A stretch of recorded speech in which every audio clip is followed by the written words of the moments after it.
नमस्कार दोस्तों, welcome to the own channel well track pro में। और 9 ऑफ नवंबर और संडे का दिन है। निफ्टी वीकली व्यू में आपका बहुत बहुत स्वागत है। सिर्फ निफ्टी 50 और नहीं, निफ्टी बैंक ही नहीं, बल्कि आप के साथ गोल्ड और सिल्वर के चार्ट्स को भी स्टडी करेंगे। मार्केट का डायरेक्शन को फाइंड करेंगे और प्लस एक सेक्टर को भी स्टडी करेंगे, जिसमें कि 3 स्टॉक्स में हमें एक सॉलिड पोटेंशियल दिखाई पड़ रही है, उसको भी अब स्टडी करेंगे। एज ऑलवेज दोस्तों, वीडियो बहुत ही पावरफुल होने वाला है। चैनल को सब्सक्राइब नहीं किया तो मस्ट सब्सक्राइब इट। दोस्तों, गोल्ड के चार्ट पे आपको साफ साफ दिखाई पड़ रहा है कि गोल्ड में जो एक एक्सपोनेंशियल तेजी थी वो ऑलरेडी फैक्टर इन हो चुकी है। अभी यहाँ गोल्ड पर अपने बेस को बना रहा है। अगर आप देखें तो it's been almost 8 to 10 trading session जब गोल्ड 1,20,000 के आसपास कंसोलिडेट कर रहा है। नाउ अगर आप मुझसे पूछें कि इसका क्या मतलब है कि आप गोल्ड गिरेगा या तेज होगा, तो दोस्तों सबसे पहली चीज़ तो मैं आपको ये बता दूं कि गोल्ड को बाय करने का सबसे जो पहला और सबसे रीजनेबल लेवल होता है वह है 50 डे एक्सपोनेंशियल मूविंग एवरेज, जो कि अब अगर आप देखें तो प्राइस के हिसाब से देखें तो अराउंड 1,20 के आसपास, 1,17 के आसपास। तो this is not any guarantee. अगर आप यहाँ और जो गुड वैल्यू बाइंग जोन है, फिलहाल गोल्ड ने अपने आसपास बना लिया है और गोल्ड अपनी वैल्यू को कभी लूज नहीं करता है, unlike silver which is very volatile and can lose its value very quickly. In fact अगर आप सिल्वर को देखें तो silver almost 50 day exponential moving average के लेवल्स पर ऑलरेडी आ चुका था अराउंड 10 डेज बैक, और अभी वो अपने बेस को बना रहा है, जो कि अराउंड 1,45,000 के 1,47,000 के आसपास है। नाउ अगर आप मुझसे पूछें कि क्या रुख है अगले वीक का, सो दोस्तों मेरे हिसाब से इसमें कंसोलिडेशन की पॉसिबिलिटी ज़्यादा दिख रही है, क्योंकि मार्केट में जो बिगिंस है, जो बड़े प्लेयर हैं, वो बड़े ऑपरेटर हैं, उन्होंने अपने माल को ऊपर ऑलरेडी सेल कर दिया है, एग्जिट कर लिया है। 1,70,000 के आसपास उन्होंने माल को सेल किया है। तो जबकि सिल्वर जब 1 लाख पे था तो हमने ये बोला था कि ये 1.5 लाख तक जाएगा। तब ये लग रहा था कि 1 से 1.5 लाख तक पहुंचने में बहुत समय लगेगा, ऐसा थोड़ा। सिल्वर है 1 लाख से 1,70,000, 1,70,000 चला गया है। तो सिल्वर में ऑलरेडी अच्छी खासी तेजी आ चुकी है। इनफैक्ट जो बड़े ऑपरेटर्स हैं वो ऑलरेडी अपने माल को 1,70,000 के पास प्राइस पे निकाल चुके हैं। ऐसा वॉल्यूम और ऐसा पार्टिसिपेशन से लग रहा है। तो यहाँ पर मेरे हिसाब से थोड़ा सा क्वेश्चन बरतने की ज़रूरत है, बहुत ज़्यादा हड़बड़ाने की ज़रूरत नहीं है। और वैसे भी गोल्ड और सिल्वर कोई ऐसी चीज़ तो है नहीं कि जिसके बिना आपका काम नहीं चलेगा या फिर आपकी इन्वेस्टिंग जर्नी बिल्कुल ख़राब हो जाएगी अगर आप गोल्ड सिल्वर में इन्वेस्ट नहीं करेंगे। तो भाई गोल्ड और सिल्वर बहुत, पहली चीज़ तो ये कि बहुत सस्ते नहीं है, ना तो ये डिविडेंड देते हैं, और सिर्फ एक कैपिटल एप्रिसिएशन होता है जो ऑलराइट जो कैपिटल एप्रिसिएशन ऑलरेडी हो चुका है। अगर आप देखें तो 2025 की स्टार्टिंग से इनफैक्ट क्या हो जाएगा, आप जुलाई से देख लो, जुलाई दैट इज 6 मंथ में गोल्ड वाज ट्रेडिंग एट 70% जो अपसाइड है वो शो कर चुका है इन जस्ट पास 6 मंथ। तो मेरे हिसाब से थोड़ा सा क्वेश्चन बरतने की और रिलैक्स रहें। अब दोस्तों आपके दिमाग में क्वेश्चन चल रहे होंगे कि उसमें ध्यान को रखते हुए मैं आपको मार्केट को एनालाइज करने की कोशिश करूंगा, क्योंकि मुझे मालूम है आपके दिमाग में क्या क्या क्वेश्चन चल रहे हैं। सबसे पहले क्वेश्चन दोस्तों आपके दिमाग में चल रहा है कि क्या मार्केट में जो गिरावट थी अपने हाई से वो ऑलरेडी कंप्लीट हो चुकी है, या फिर सेकंड क्वेश्चन हो सकता है कि अगर मार्केट इस लेवल को ब्रीच कर देती है तो कितनी गिरावट होगी, उसको भी हम लोग डिकोड करने की कोशिश करेंगे। सो दोस्तों उससे पहले मैं आपका ध्यान लेके जाना चाहता हूँ कि लास्ट वीक में जब Sensex was trading somewhere close to this level, और हमने ये चीज़ डिस्कस करी थी कि सेंसेक्स ने 20 डे एक्सपोनेंशियल मूविंग एवरेज के लेवल्स को ब्रीच कर दिया है। तब की ये जो लाइन है ड्रॉ हो रखी है, हमने ये चीज़ डिस्कस की थी कि सेंसेक्स जो हो या निफ्टी हो, उसको रिट्रेस करना ही करना है। और बहुत ही खूबसूरत तरीके से सेंसेक्स ने अपने लेवल्स को टच किया है, रिट्रेस किया है, और वहाँ से एक पुल बैक देने की कोशिश करी है। अब दोस्तों यहाँ पर अगर आप देखें तो so this is the price level. अगर आप देखें जहाँ तक रिट्रेसमेंट हुआ था, which is very healthy and very nice and good retracement, but यहाँ पर रिट्रेस होने से सेंसेक्स की पुल बैक की जो गतिविधि तो पूरी होती है, सेंसेक्स का जो पुल बैक है या फिर आप कह सकते हैं कि रिट्रेसमेंट है, वो एक्शन तो पूरी तरीके से कंप्लीट होता है, लेकिन इसका कोई भी मतलब ये नहीं है कि कोई भी गारंटी नहीं है कि सेंसेक्स में यहाँ से पॉजिटिविटी रह सकती है। सो अब आपका क्वेश्चन ये हो सकता है कि इसका मतलब हमें और गिरावट की एक्सेप्टेशन करनी चाहिए। तो the answer to this question is yes. Now this question comes is ऐसा क्यों दोस्तों कि अगर आप देखें तो सेंसेक्स ने ये जो लेवल्स को रिट्रेसमेंट किया है, कंप्लीट कर दिया है, और अगर अभी आप बात करें तो अभी भी हमको जो RSI स्ट्रेंथ थोड़ा सा वीक होता हुआ दिखाई पड़ रहा है। अगर आप क्रूशियल लेवल्स के बारे में बात करें तो ये इसका जस्ट 1 सेकेंड गाइस, तो ये है इसका 9 डे एक्सपोनेंशियल मूविंग एवरेज, और ये है 30 डे एक्सपोनेंशियल, और बेसिकली अपने क्रूशियल लेवल के आसपास इसकी क्लोजिंग हुई है। ये है 30 डे एक्सपोनेंशियल मूविंग एवरेज और इस क्रूशियल लेवल पर क्लोजिंग हुई है। अब दो ऑप्शन है यहाँ, तो या तो यहाँ से ये फिर से रिट्रेसमेंट करें।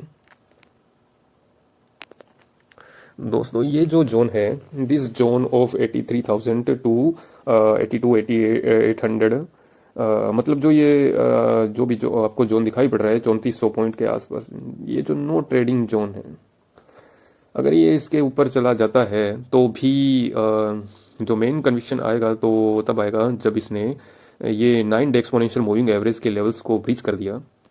दैट इज़, अगर आप मुझसे पूछें तो I will be more convinced when Sensex breaches at least 84,000 levels. जब 84,000 लेवल्स के ऊपर जाएगा तो वहाँ से एक स्ट्रॉन्ग कन्विक्शन आएगा बाय का या बुलिश का। रीज़न फिलहाल ये एक नो ट्रेडिंग, स्पेशली ये तो एक बिल्कुल ही नो ट्रेडिंग जोन है, क्योंकि यहाँ से जैसे ही इसने रेड वाले चैनल को प्रवेश किया तो एक बड़ी फॉल आपको एक्सेप्ट करनी चाहिए, दिखाई पड़ सकती है। अगेन ऐसा चार्ट्स बोल रहे हैं, ऐसा कि जैसे कि निफ्टी 50 के बारे में बात करें कि जब लोग ये सोच रहे हैं कि निफ्टी 50 का ये काम ख़त्म हो गया और बुलिश हो गया है, no it's not like that. अगर आप देखें तो Nifty 50 was trading in this channel, और बहुत ज़्यादा लाइकलीहुड एक कि इस चैनल के बॉटम को वो टच कर सकता है। तो the third is yet note over, market में प्रेशर अभी भी है, मार्केट में वीकनेस अभी भी है। लास्ट ट्रेडिंग सेशन में जो पुल बैक हुआ था, trading was very much expected, क्योंकि 25,400 was a very crucial level, और 25,400 में इसको पहले भी बता चुका हूँ कि ये जो लेवल अगर रीच होते हैं तो मार्केट में आपको फिर से एक फ्रेश गिरावट की एक्सेप्टेशन रखनी चाहिए, और ये जो सपोर्ट्स है यहाँ तक का रिट्रेसमेंट पॉसिबल है। और उस समय बताया था कि अगर इन केस अगर ये कोई भी कैंडल अगर इस चैनल में प्रवेश कर जाती है तो मार्केट में थोड़ी सी क्वेश्चन बरतने की ज़रूरत है। अच्छा, एक चीज़ दोस्तों हम लोग अब पहले ही स्टडी करते आए हैं कि लोगों ने पहले भी इसको ब्रिंग आउट किया है कि सभी इंडेक्सेस के कंपैरिजन में निफ्टी बैंक में हमको थोड़ी सी स्ट्रेंथ ज़्यादा दिखाई पड़ रही है, and that is because of the various fundamental reasons, fundamental developments, fundamental improvements जो कि मार्केट में हमको दिखाई पड़ रही हैं। अगर आप निफ्टी बैंक के बारे में बात करें तो निफ्टी बैंक में लास्ट ट्रेडिंग सेशन में उसने ऑलमोस्ट इस moving average that is 50 day exponential moving average के आसपास का लेवल है। अगर आप देखें तो इस लेवल से बाउंस बैक तो ले ही लिया है, साथ में अपने 9 डे एक्सपोनेंशियल मूविंग एवरेज के ऊपर क्लोजिंग दी है, एक स्ट्रॉन्ग क्लोजिंग हुई है। और अगर आप देखें तो वैसे तो to be very frank Nifty bank में मैं पूरी इस लेवल तक का रिट्रेसमेंट एक्सेप्ट कर रहा था, लेकिन उसके पहले ही जो ये सपोर्ट है जो 30 डे एक्सपोनेंशियल मूविंग एवरेज का, which is a very strong support zone, जहाँ से आप देखें तो आपको दिखाई पड़ेगा कि निफ्टी 50 में भी एक पुल बैक आया है, बट ओवरऑल आप देखें तो मार्केट में अभी बहुत ज़्यादा स्ट्रेंथ नहीं है, अभी भी दिखाई नहीं पड़ रही है। सो निफ्टी बैंक में दोस्तों स्ट्रेंथ के बारे में तभी मैं सोचूंगा कि वो एटलीस्ट 58,500 के लेवल्स को ब्रीच करेगा। तो ओवरऑल इस वीक मेरा आउटलुक अभी भी बेरिश है। I am not very aggressive, very positive except Nifty bank में थोड़ा सा मुझे स्ट्रेंथ और पॉजिटिविटी दिखाई ज़्यादा पड़ रही है। अदरवाइज सेंसेक्स और निफ्टी 50 में तो अभी आउटलुक थोड़ा सा अभी भी नेगेटिव ही दिखाई पड़ रहा है, और नेगेटिव ही है। दोस्तों कुछ स्टॉक्स को स्टडी करें तो सबसे पहला है मेरा हिसाब से स्टॉक आपको PSU बैंक पे नज़र रखनी चाहिए, क्योंकि जब भी से इंटरेस्ट रेट कम हुआ है तब से एनबीएफसी पे काफ़ी नज़रें बढ़ गई है और लोग पॉजिटिव आउटलुक भी रख रहे हैं और मार्केट का आउटलुक भी बैंकिंग सेक्टर में पॉजिटिव है। वहीं बात करें तो हम लोग अभी रिसेंटली जो गवर्नमेंट के एक्शंस हुए हैं टू बूस्ट कंजप्शन को बूस्ट करने की वजह से जो बैंकिंग में कंपनीज में वहाँ पर भी वो हमको पॉजिटिविटी दिखाई पड़ रही है। क्योंकि सिंपल सी बात है, जिन लोगों ने गाड़ियां ली है वो सभी ने लोन करवाए, जिन लोगों ने घर बुक करवाए हैं उन्होंने जीएसटी रिडक्शन के चलते जो भी कंजप्शन बढ़ा है उसका सिंपल सी बात है कि एनबीएफसी और बैंकिंग सेक्टर को बेनिफिट मिला ही मिला है, नो डाउट अबाउट इट। ऐसे में दोस्तों गवर्नमेंट और भी कई सारे एफर्ट्स डाल रही है जिसमें कि जो वीक और थोड़ा सा फंडामेंटल वीक है, जो कम जो बैंक स्ट्रगल कर रहे हैं उनको मर्ज करके एक बड़ा बैंक बनाने की कोशिश की जा रही है। सो ये भी एक तरीके से कैसे देखा जाएगा कि कंसोलिडेशन और स्ट्रेंथिंग का एक्शन है। अच्छा, कनाडा बैंक को अगर आप देखें तो Canada bank is one of the bank की ये बहुत ही वेल कैपिटलाइज्ड, बहुत ही ग्रेट फंडामेंटल कंपनी है। अगर आप देखें तो 2011 में जिस प्राइस पे ये ट्रेड कर रहा था उस प्राइस पे आकर के खड़ा हो गया है। Again I am not telling to you immediately jump buy and the jump stocks. मैं आपको कुछ आपके सामने कुछ फंडामेंटल्स को स्टडी करूंगा, तब आपको उसके बाद में अपना निष्कर्ष निकालिए अपने फेस मतलब कि खुद स्टडी करना। अगर कोई स्टॉक अगर आप देखें 14 साल पहले के लेवल्स पे आ रहा है तो इसका मतलब ये सिंपल सी बात है कि आपको स्ट्रेंथ एक्सेप्ट करनी चाहिए। नाउ कनाडा बैंक के कुछ नंबर्स को मैं आपको लेकर के जाऊं तो आपको अगर ऐसा लग रहा है कि 15 साल के हाई पे पहुंच गया है, बहुत महंगा शेयर है हो गया है, no, the stock is presently trading at just 6 1 almost 6.255 की बी पर मिलने वाला शेयर है। समझा रही है मेरी बात आपको? मतलब मैं जिस प्राइस जिस प्रकार की कंपनी की अर्निंग है उस प्रकार की अर्निंग्स अगर चलती रही तो 6.5 साल में ये स्टॉक फ्री हो जाएगा। मतलब इसका जो प्राइस है उतना कंपनीज ऑलरेडी अर्न करके निकाल देगा। हालांकि प्राइस से आपको ऐसा लग रहा होगा कि बहुत महंगा है, 14 साल के हाई पे चल रहा है, लेकिन ऐसा फंडामेंटल वाइज देखा जाए तो अगर आप देखें तो फंडामेंटल स्ट्रॉन्ग होने की वजह से ही ये स्टॉक 14 साल के हाई पे मिल रहा है। अच्छा, कुछ नंबर्स को देख लेते हैं। पहली चीज़ तो ये दोस्तों, पब्लिक के पास ज़्यादा ही शेयर है नहीं कि 13% की होल्डिंग है। रिटर्न ऑन इक्विटी मैसिव 70% है, जो कि रिटर्न ऑन कैपिटल इसके लिए लागू नहीं है क्योंकि ये बैंकिंग सेक्टर के लिए है। मैट्रिक्स से ये काम ही नहीं करता है क्योंकि जितनी ज़्यादा कैपिटल होगी उतना ज़्यादा रिटर्न होगा, तो भाई ये तो कोई मैट्रिक्स नहीं हुआ ना। तो रिटर्न ऑन इक्विटी को देखें तो 17-18% का रिटर्न ऑन इक्विटी है, जो कि अगर आप देखें तो एसबीआई के इक्वल है। और इस तरह के रिटर्न ऑन इक्विटी कोई भी पीएसयू बैंक ऑफर ही नहीं कर रहा है। मैं आपसे बोल रहा था ना कि इसके फंडामेंटल्स आपको बहुत ज़बरदस्त दिखाई पड़ेंगे। प्राइस टू अर्निंग रेशियो को देखें तो 6.67 है, जो कि सिर्फ यूनियन बैंक की ही इससे कम है। अदरवाइज ये देखें तो सारे के सारे शेयर्स इससे महंगे हैं।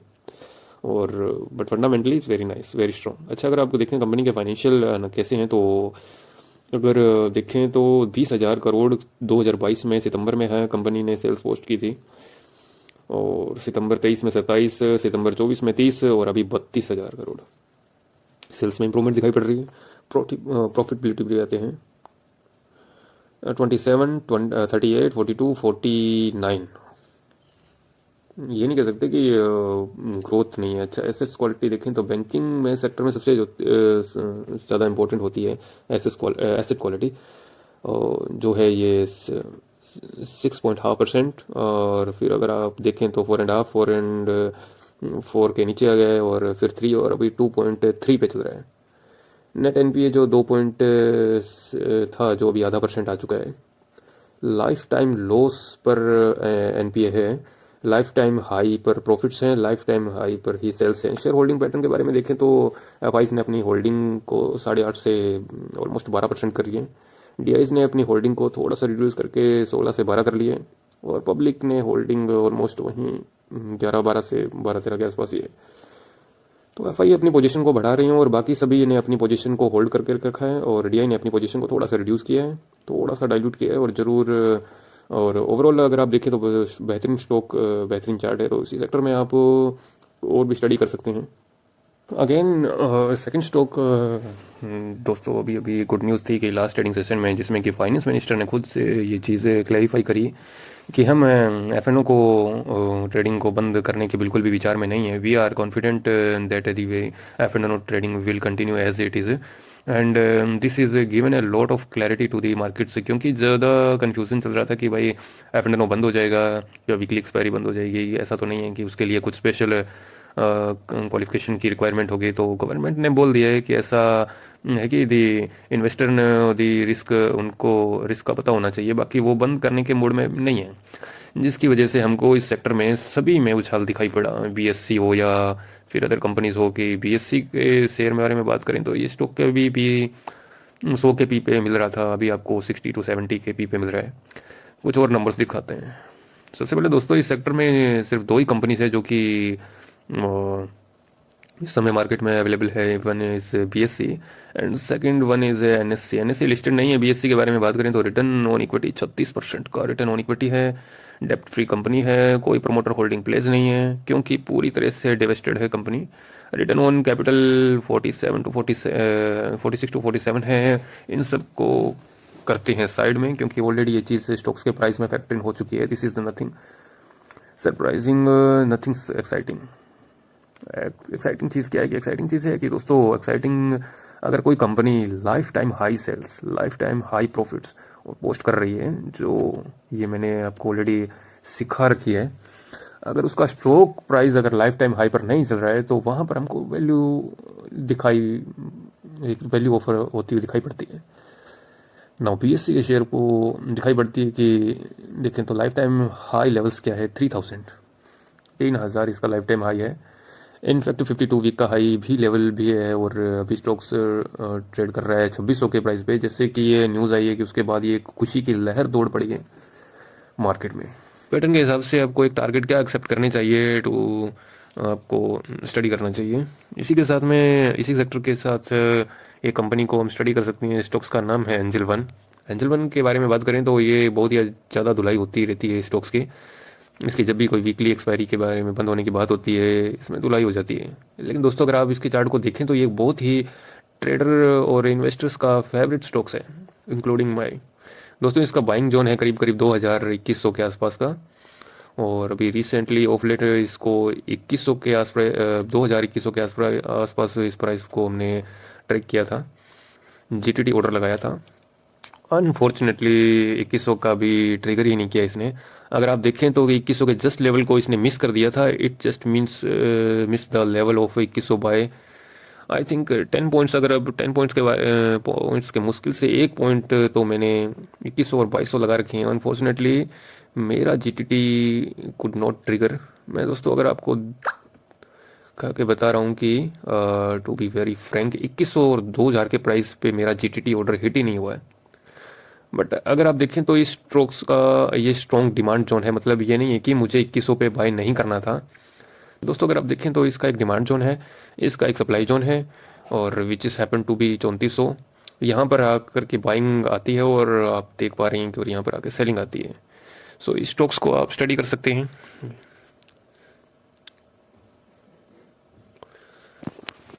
इस कंपनी में भी आप अच्छी पॉजिटिविटी दिखाई पड़ सकती है कि अल्टीमेटली एक ब्रोकिंग कंपनी है, और ब्रोकिंग कंपनीज का जो ये बिजनेस है वो मार्केट की एक्टिविटी को ही ध्यान में रख करके होता है। भाई सिंपल सी बात है, अगर मार्केट में ट्रेडिंग होती, इन्वेस्टिंग होगी तो इनका बिजनेस चलेगा, अदरवाइज ये क्या कर पाएंगे।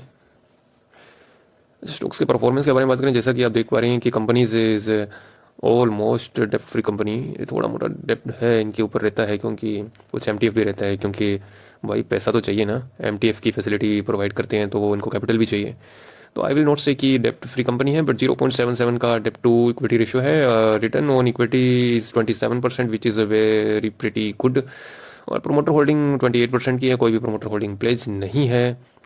रिटर्न ऑन कैपिटल एम्प्लॉयड 26% का है, और प्राइस टू अर्निंग रेशियो की भी बात करें तो बहुत महंगा नहीं है। अगर आप इसके कंपेरेटिव मोतीलाल ओसवाल को देखें तो 361 को देखें तो 38 30 की पी पर मिल रहे हैं, और ये कंपनी एक ठीक ठाक, आई विल नॉट से कि बहुत सस्ता है। मैंने ये बिल्कुल भी नहीं बोल रहा कि सस्ता है। अगर आप देखें तो अभी पिछले 2-3 क्वार्टर्स से कंपनी के सेल्स और कंपनी के प्रॉफिट्स में बहुत ज़्यादा ग्रोथ भी दिखाई नहीं पड़ रही है। But at the same time हमें बहुत ज़्यादा फॉल भी दिखाई नहीं पड़ रही। हालांकि एक समय था कि सन जब 47-40 के मार्जिन्स थे जो कि ड्रॉप्स होके 30-35 के मार्जिन्स बचे हैं। अब दोस्तों सेबी ने बहुत सारे रिस्ट्रिक्शन तो लगाई है, ये बात भी हम लोग समझते हैं, बट इस कंपनी को आप एक डी नोवो लुक के साथ स्टडी कर सकते हैं, एक नए लुक के साथ स्टडी कर सकते हैं। हालांकि अगर आप एफआईआई के बारे में बात करें तो एफआईआई ने अपनी होल्डिंग को रिड्यूस किया है 17% से 13%, और डीआई ने अपनी होल्डिंग को 9 से 14% तक बढ़ाया है। और ऑफ कोर्स पब्लिक ने तो खूब जम के स्टॉक उठा रखे हैं। मेरे हिसाब से दोस्तों इस सेबी और फाइनेंस मिनिस्ट्री की तरफ से अपडेट के बाद इस पूरे सेक्टर में आपकी नज़रें होनी चाहिए। मैंने दोस्तों कुछ दोस्तों से स्टडी की है, इसका मतलब ये नहीं है कि बाय कर लें, but do study this sector, do study PSU banking sector. और संडे को वीडियो वीकली व्यू की आई जाती है। ओके। और मैं ऐसा एक कुछ वीडियो एक ऐसा प्रोवाइड करवाने की कोशिश कर रहा हूँ कि टेक्निकल के बारे में आपको बहुत अच्छा एक बारीकी चीज़ मैं आपको पोस्ट करूँगा एक बार, और थोड़ा सा बिजी होने के कारण मैं नहीं भेज पाया। लेकिन टेक्निकल की जो मेरी स्टडी मैंने जहाँ तक सीखा है, धुल धल के सीखा है कहीं से कहीं, तो वो मैं आपके साथ ज़रूर शेयर करूँगा। और सोच रहा हूँ कि आज ही बना देता, लेकिन अभी थोड़ा वक्त की कमी होने के कारण मैं उस पर नहीं अभी बना पाया हूँ उसे। तो ज़रूर आप बने रहें, और हो सकता है आज बना दूँ और कल पोस्ट हो जाए, तो बन